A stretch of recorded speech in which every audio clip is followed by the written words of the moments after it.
Isa ng bagyo ang low pressure area na binabantayan ng Pag-asa sa loob ng ating bansa. Pinangalanan nitong Bagyong Paulo na nasa may timog silang ang bahagi ngayon ng Luzon. Para sa update, magkakasama natin si Pag-asa Weather Specialist Lian Loreto. Ano ang update, Lian, sa Bagyong Paulo? Magandang hapon po, Cheryl, at sa lahat po ng ating mga taga-subaybay. Ito nga pong low pressure area na nasa silangan ng Southern Luzon ay ganap ng naging bagyo, si Tropical Depression Paulo, at ngayon nasa layong 760 kilometers sa silangan ng Virac, Catanduanes. Meron na po itong taglay na hangin na aabot sa 45 kilometers per hour at pagbugso na aabot sa 55 kilometers per hour.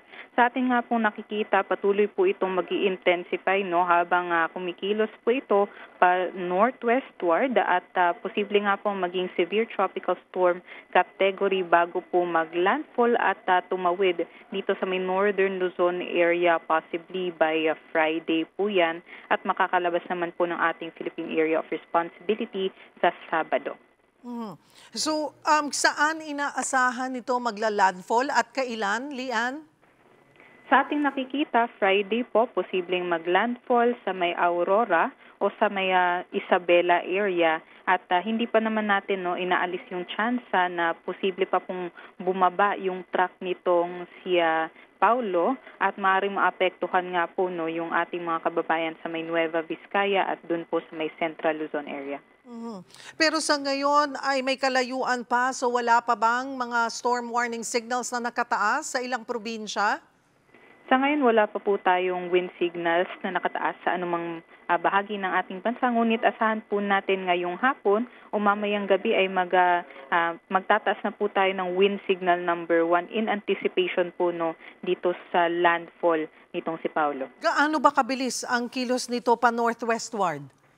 Sa ngayon, 25 kilometers per hour po, so may kabilisan po. At nakikita natin ang kanyang mga pag-ulan din po ay may kabilisan din po. So sa Friday po hanggang Sabado, nakikita natin na tatawid agad at lalabas naman ng ating Philippine Area of Responsibility.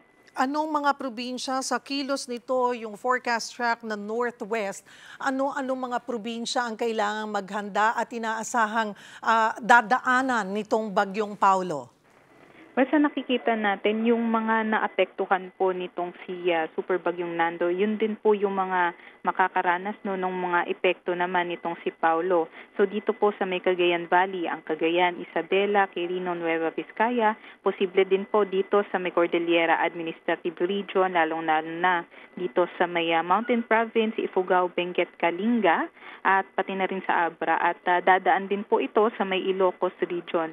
So buong Northern Luzon po ang maaapektuhan ng sakop nitong si Paulo. At hindi lamang po yung mga malalakas na hangin, kundi meron din po itong dalang mga pag-ulan.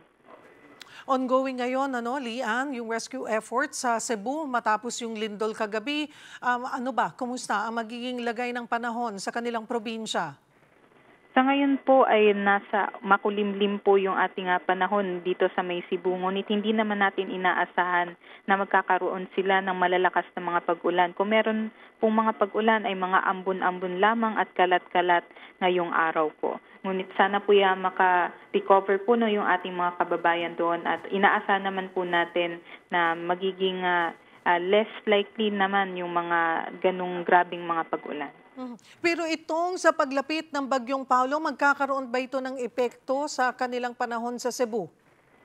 Sa ating nakikita, malayo naman po ang sakop nitong si Paulo.